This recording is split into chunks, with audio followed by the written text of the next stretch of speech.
Welcome back to the podcast. Welcome back. This is our 8th episode. second Oscar-nominated film.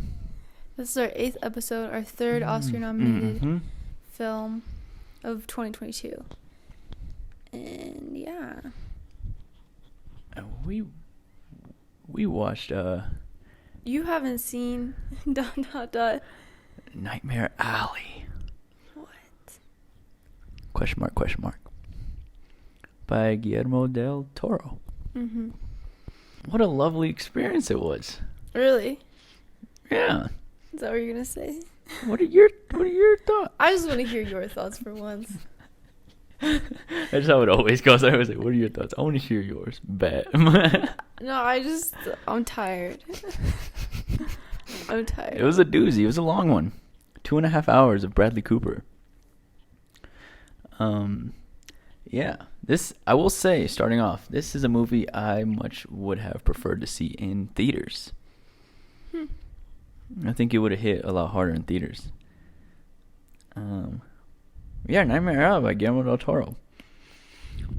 My initial thoughts, first going into it, I was like, wow, yeah, this is the guy. It's very really, by the end of it, I was like, okay, I can kind of feel what he's like. It's really like a novel in film. That's what it felt like kind of just like one of those, like, it made me feel like a kid again, like I was reading a kid novel, and it's very fairy tale-ish.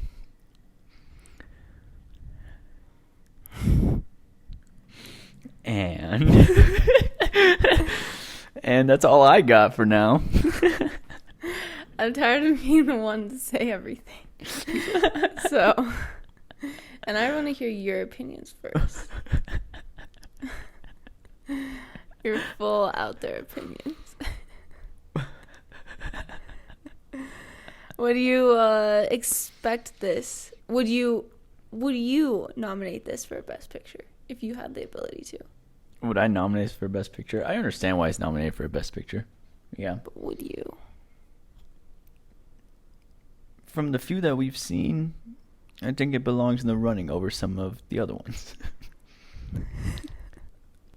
I don't know. This one just like came full circle, and I was like, wow. It just felt like I just read a novel and closed the book.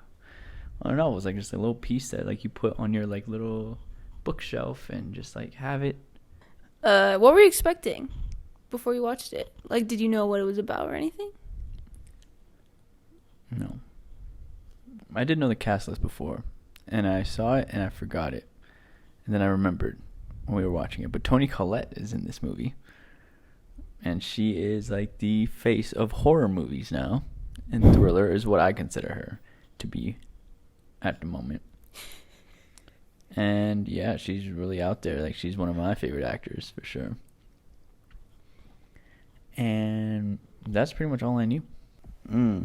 Where do you stand on it? I don't know. I literally just watched it. I would not recommend talking about a film right after you watch it, to be honest. I like it. I get what it's going for. I think it's one of those things where I understand why it's nominated. But yeah, it's an interesting lineup this year for sure for the films. It's a lot of variety. A lot of, I don't know. You know what's interesting? It's actually not that interesting, but honestly not that surprising. But it's cool Cate Blanchett's in 2 Oscar-nominated films. Yes, that is cool. I don't think she's nominated either. It's like interesting. Yeah. She has like supporting roles in each. She's in Don't Look Up, and she's in Nightmare Alley. And they're like not like the main supporting roles, but like the secondary supporting roles. But I mean, yeah, she's cool in both of them. Should we dive right into these quotes? Oh God, I don't even have any. I have none. This is the first one. I don't have any. I was looking out for them, but like nothing stood out except for the one that I recorded. I think you wrote it down though. I ain't none of your thieving Southern police, kissing a priest's toe on Sundays. Wasn't there more? Yeah, I couldn't write it down. He said so much in that Let me moment. play it. This is like in the middle of the movie.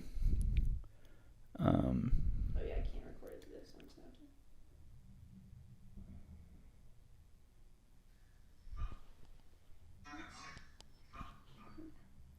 You videoed it? I ain't none of your thieving southern police kissing a priest's toe on Sundays and raking in graft 6 days a week. What's your name, Jeremiah? There it is, people. It's raking in grass. That was like poetry right there. It's like, I swear it could have been like a haiku or something, huh? That was really good. Yeah. Do you have any other quotes? This one, your dad reminded me of that I missed, but it's the "I'm sauced."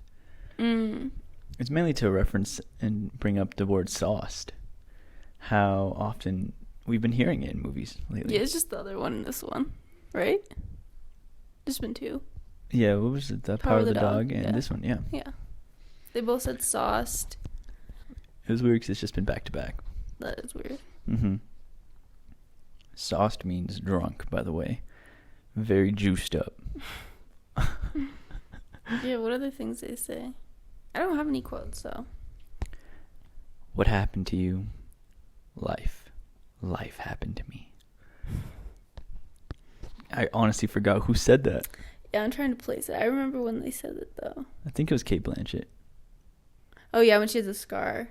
Mm-hmm. She has this big scar down her chest.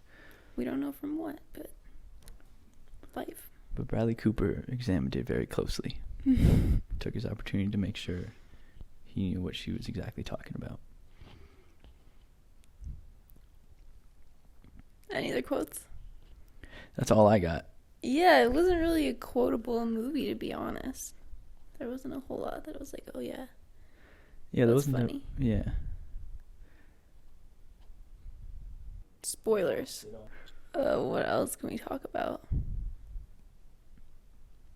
The Spider Lady. Oh, my God. There was a lot of carnival attractions, but one of them was this lady, and her body was like a spider. Do you like the idea of a carnival movie? Or Yeah. a carnival theme? I think it's really overdone. Mm. I was really hoping they would take it away from there. Because it's one of those things that I don't like in films. Like, I don't know if you've ever seen American Horror Story, but they go way...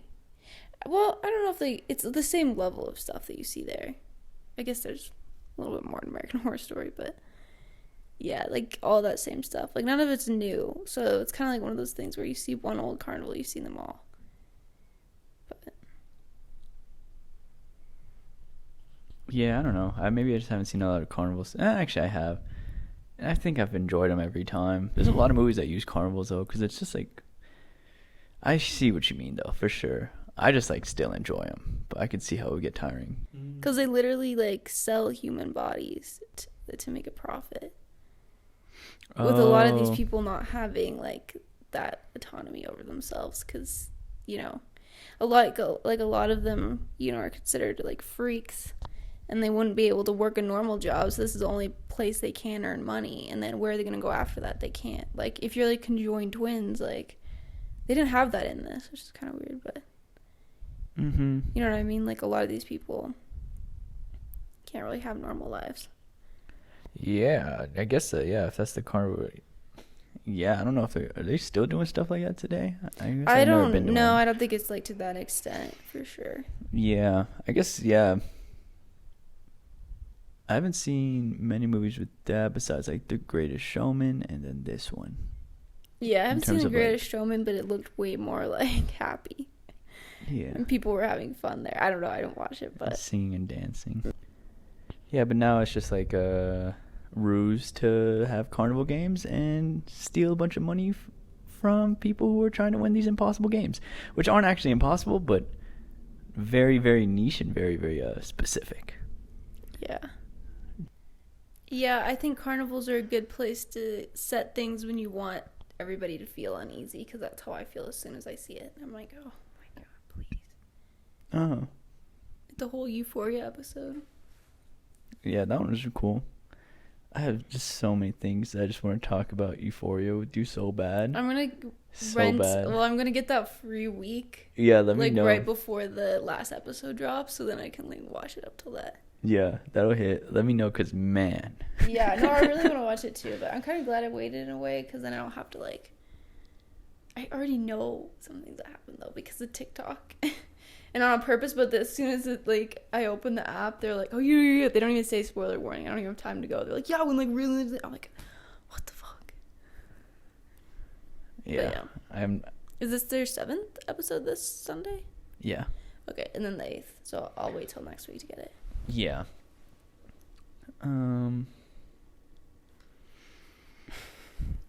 Yeah, carnival scenes are like I like to see a lot of films shooting there just because there's so many lights, so it's like extremely like pretty, and like you get a lot of like, it's just like, I don't know, like really like, Yeah, for lack of a better term, are now euphoric.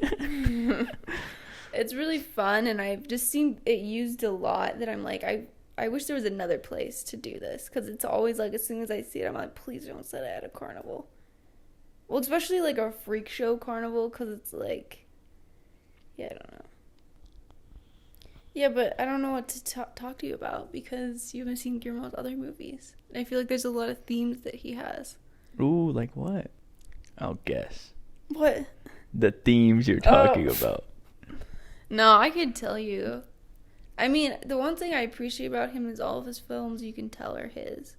Because he does, I think, like the storybook thing you're talking about, that's like very much his kind of style. But in all of his films, there's always like little pieces that come back later that you like when you first see it, you're like, oh, that's not important. But having seen like a lot of his films, I'm like, so I pay attention to like every little thing.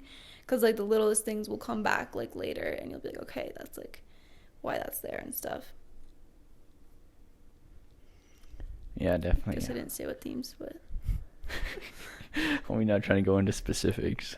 I don't know. I mean, like, death is a really big one for him. And, like, children and parents, that's a really big thing. That's pretty much every film has something linked to that. What do you think about the Jar Baby? I don't know. What did you think about it? Jar Baby was really cool. I feel like I wasn't able to catch on to like the motif it was trying to say, but it was very just eye catching. He's very round. Yeah, I think it comes back later in the film. Mm-hmm. When isn't it like his wife, the last guy that he ends up, you know, killing, like his wife died with the baby. Mm. Do you remember that one? That's who the one woman's cosplaying. That's who his wife's cosplaying. Mm. I think that's what I understood from his story. Yeah. Right, Dad? The last man the man that he's telling, like, and he brings his wife dressed up as the dead wife. Didn't she die in childbirth? I didn't understand what happened with the. Because they're talking about like a son and that, and I think it was through childbirth. You don't know? I didn't understand that part of it. Yeah, that was confusing. I feel like that's what happened though, is that she died in childbirth. But maybe not. I didn't understand then why so much blood then for that. Because she had like blood going down the middle of her dress. Like if she had a baby, maybe that's like what would be. We're just wondering why the big baby in the jar is such a big deal in the film. I feel like it kind of foreshadows that part. I didn't put those two together. Yeah. There's a lot of things that, kind of like the other movie we watched, that come back later. Might be walking on thin ice with this one. I'm falling asleep right now. What? In the beginning, the vibe it was giving me for a second was Scooby-Doo Monsters Unleashed. How you feel about that? I'm sure it's a great reference. I don't know. No, it made I me feel want like to a act like kid I've again. seen it so that you don't suggest it, but I haven't seen it, so I don't know. I just felt like a kid again. I was like, yeah, wow, like just entering this like world, and it's like kind of like spooky and mysterious, kind of like Scooby Doo. When he's entering the carnival, or when the house is on fire? More entering the carnival. Oh, okay. Yeah. Like a little bit before, where it's just like, I don't know how to explain it. The music combined with like the eerie like emptiness, and then entering like a place of like, I guess the carnival. Yeah, it's like we're in for like some discoveries and mysteries and stuff like that. Yeah. It kind of reminded me of American Horror Story. But the one thing I think American Horror Story did better with this like whole carnival theme is that a lot of it was shot in the daylight, so it kind of made things, I don't know, sometimes when things are like shot in the dark, they're not as scary as they are like when they're shot in the open, you know? When they're shot in daylight. I don't know if that makes sense. Wow. Because then it's like everything seems obvious, but then it's not later on. Yeah, just like it's I mean, maybe you saw it coming, I didn't. I was like, he went through his whole journey of like making it up so big. We're talking about the main character, Bradley Cooper. Stan is his name. And he basically, I don't know if I want to even give a brief synopsis of the movie, but yeah, he basically like gets so far in his like, they're not even like scams to me. They were just like in his like, I don't even know what to call it. It's not a career. It's not even like, it was just like his lifestyle. He made it big for like 2 years and then fell off. Yeah. After he murdered a man. Mm-hmm. Yeah. And then like 2 men actually. Yeah. And then he like Spoiler. lost it all and ended up right back at the carnival scene, but as like at least what I got from it was like the low roll of the carnival, whereas he was at the top before of like the carnival scene, all the way back down to the bottom. But having like, it wasn't even like down, like it was like up, and like he like progressed so far to like where he became like, you know, it's very have you read Flowers for Algernon? No. Algernon. I think I've referenced this book a few times in our life. Let me know if you remember it at all. But if anyone has ever read it, it to me has like a big similar theme of Flowers for Algernon, where in that book we read it way back in middle school, and it was about this man was the main protagonist, and he was kind of on like the spectrum at first, and At first? in the beginning of the book, yeah. How else do you say it? Yeah. Yeah, like his IQ level was like really low is what they would reference in the book, because they based it off IQ levels. But he was like below average intelligence of like human beings, and the whole beginning of the book was like him like himself feeling like he fit in with the crowd, but like really the reality of everyone was like kind of making fun of him, so he's kind of like ostracized. It was like really sad. And he undergoes this experiment that they did and tested in the lab that like artificially like raises your IQ level, and so he participated in it.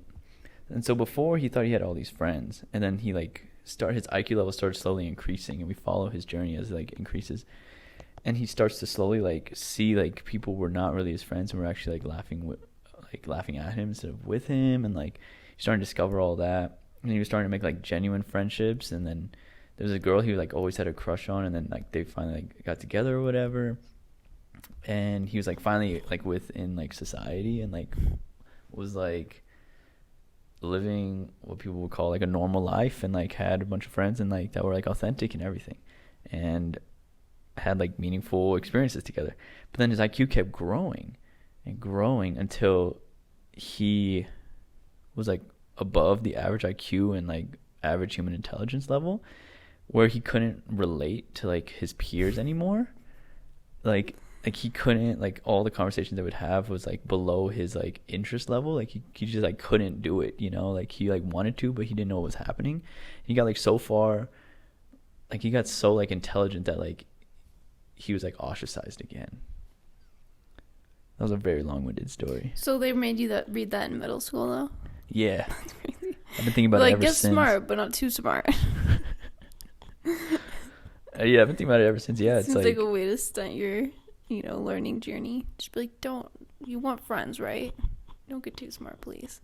yeah, just chill and just ride You ever that average experienced train. that? You ever experienced that? Feel so high up, like I better go drop back And down. not just like to- everybody's like talking about like small talk and everything. And it's like, wait, you guys have known each other forever. Why is this so small talk? Doesn't even make sense. Have you ever had that?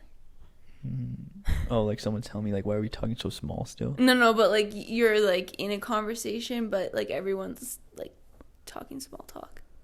Got you. Does that make sense? No, not really. I'm gonna keep it real. I want to.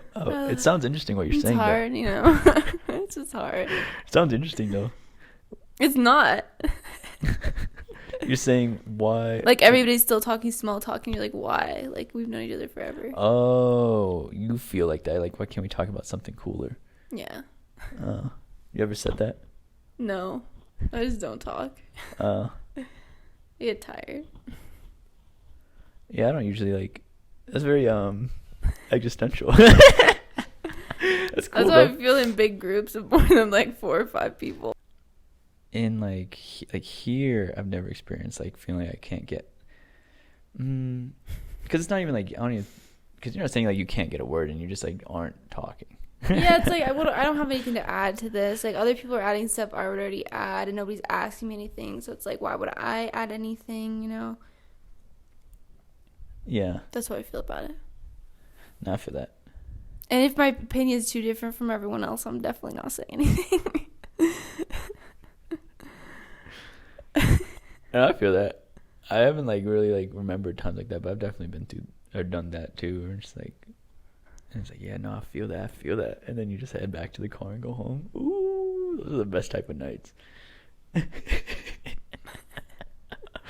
Ooh, I feel that. Yeah, that hit. And then we go back to the car and drive home. Yes, sir. I think there's also that thing too where it was like talking about like other dimensions and stuff, and like how people can't. It's hard to grasp your head around that when you've never experienced it. And what's the best way to explain that? I sent Kira a TikTok video a long time ago. It's about an apple. I don't remember if I sent it to you. But it was like how we perceive the apple. This is how we know the apple to be. But maybe it presents itself in different ways to people that can perceive more than we can. Because we can only perceive the third dimension. Like, you know what I mean? Yeah. No, for real. This is all started from this movie about carnivals. For real.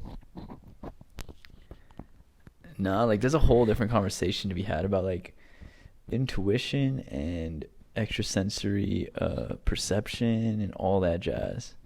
How did you feel about the way they portrayed Bradley Cooper's character as being this? Well, how did you think they portrayed his character? As kind of a swindler almost in a way.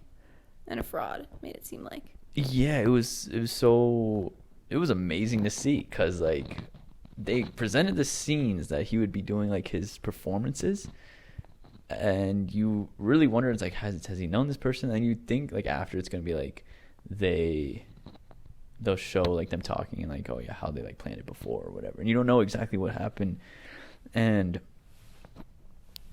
you really you get convinced that he either like has pre-planned it or whatever, or actually knows and has like that perception and that what do they call it, that ability just to be able to like detective, like, because you know, like Sherlock Holmes, how he would like detect things about certain people, like he'd be able to figure out people by like just the way they talked and what they wore and everything like that. Yeah, and then like that's basically what he's doing for quite a bit of it. Yeah, which is like, because it brings it down to like a very logical sense, but still like really amazing, honestly, to like be able to put things together and really just take a really very empirical guess or Empirical guess. no, what is that word? It's just like a really strong guess.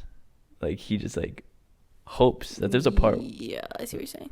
Yeah, with Kate Blanchett where she's like, "What's in my purse?" And I'm like, "Oh, he must have pre-planned this, or else he's like doomed." You know, like he's in front of all these people. His thing is over, and he is like guessing like basic things like lipstick and a handkerchief, that very common items, and she's like not letting him have it. No, what is it?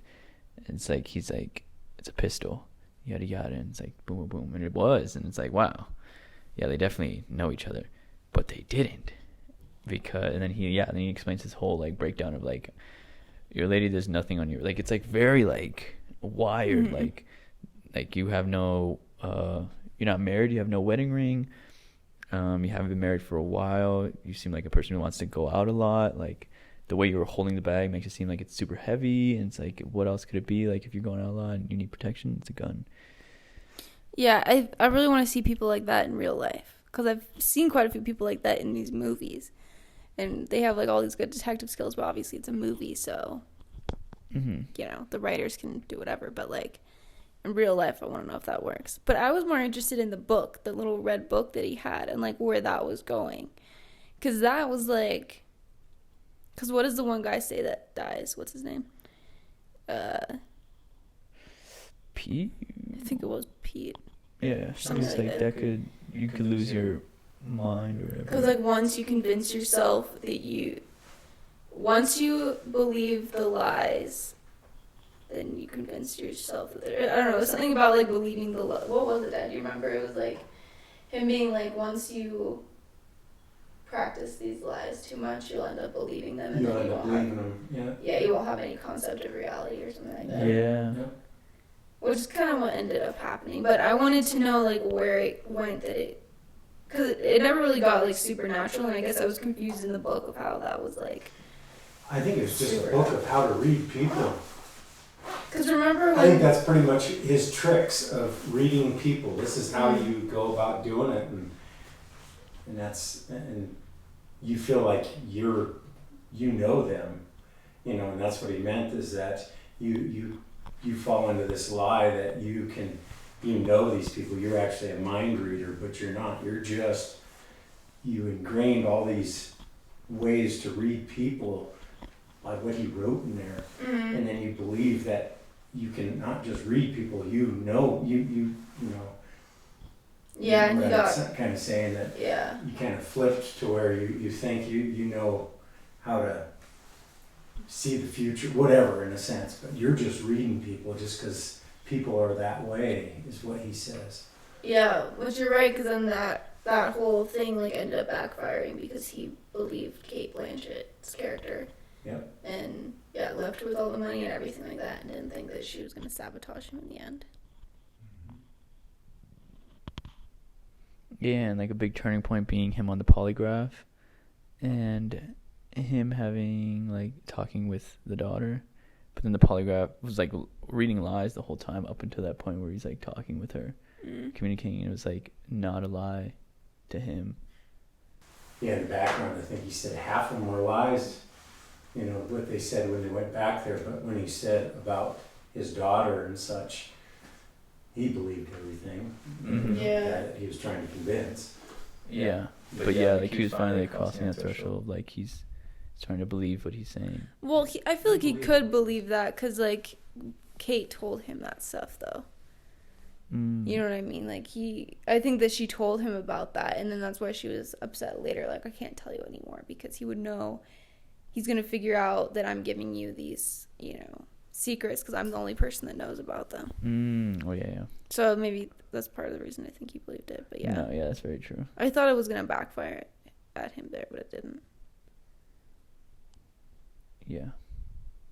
No, that's true. Forgot about that part. Yeah. Yeah, it's a wild movie.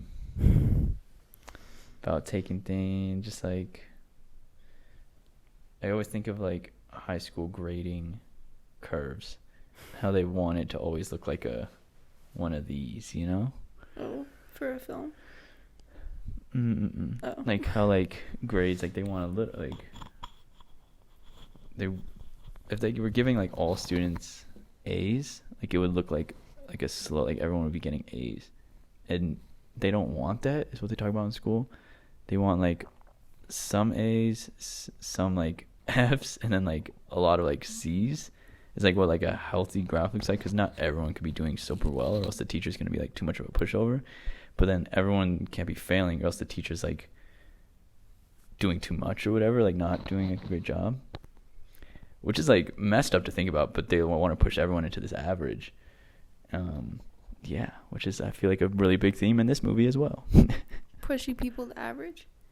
Yeah, or just like once you like, it's very isolating to be outside of the average. Yeah. I guess that's true. I feel like we didn't see much of the average though in it. Like, no, I don't know if anyone was average in this. I would say he started off like relatively average, working at a carnival. But then we find out. I mean, what did you think happened to the dad? Yeah, like I figured it looked like, why would you burn your dad in his house? Like, I don't know. Doesn't seem like something a happy relationships looks like. So. Yeah. Yeah, I figured he was just gonna keep going on like that, like just kind of creating a new identity and doing that, but he didn't after the carnival. And he kind of back to like the changing, believing like his reality and like being able to change it, like when he has like the tarot card reading and the hanged man, which I think was upside down, like when he first flipped it, and then he's like, no, I can change it. Then later in the film, when he like goes, he's like running away and he gets in the train with all like the chickens and he's laying just like that, the way that he flipped the hangman card. He's laying with his head down at the bottom of the screen, his feet up, like the hangman that he flipped. Yeah. Yeah. Wow. No, that's dope. Yeah. I see what you mean now, though. Yeah, there's a lot of things to like look out for. It's not something you can just like. You really got to be kind of like aware of all the little things, because they're not really that little. Yeah, I feel like you can kind of be obvious at times, but yeah, I don't know. No, yeah, you definitely have the style for sure. What would you rate it? Are you ready for that? Well, I went first last time. What would you rate it? After talking about it, honestly, What did you rate it before? before I was sitting at an 8 for my rating. Damn. Yeah.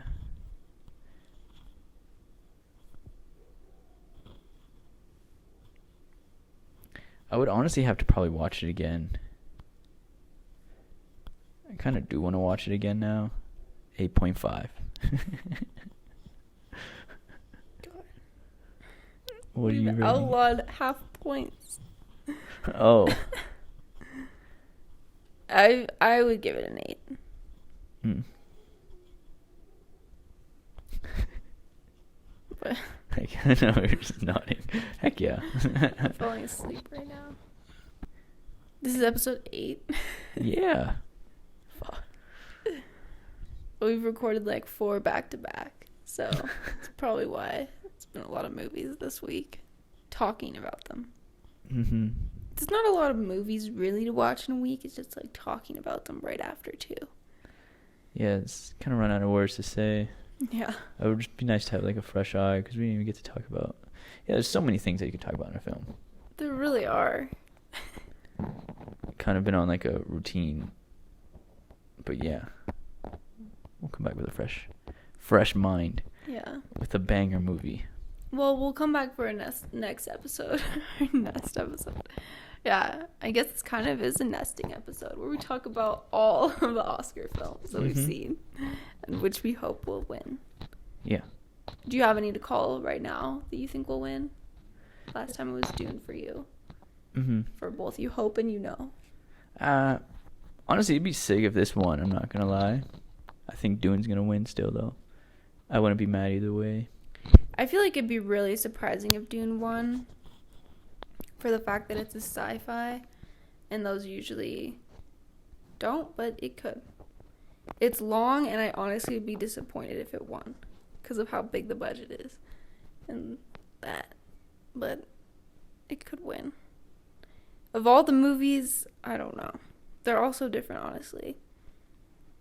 And I haven't really seen any that are like the biopic ones yet either. I know there's like the Will Smith one that we haven't seen. King Richard. Yeah. That's probably would be an option too. But yeah. Could be Drive My Car because it's nominated twice. Yeah, very well might walk away with both. All right, well, tune in next week. We'll be here. It's going to be 4 weeks from now, so we'll probably have changed. Yeah, we'll see. It will be 4 weeks from now, though, right? Yeah, I think so. Yeah, we'll see. Right? Yeah? Yeah. That's what we're recording for. True. To cover not having to do Zoom again. I would not recommend. Yeah, it's a little much. To do it every day is a lot. To do a lot of Oscar films is kind of a lot, to be honest.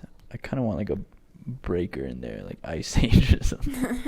You know what I mean?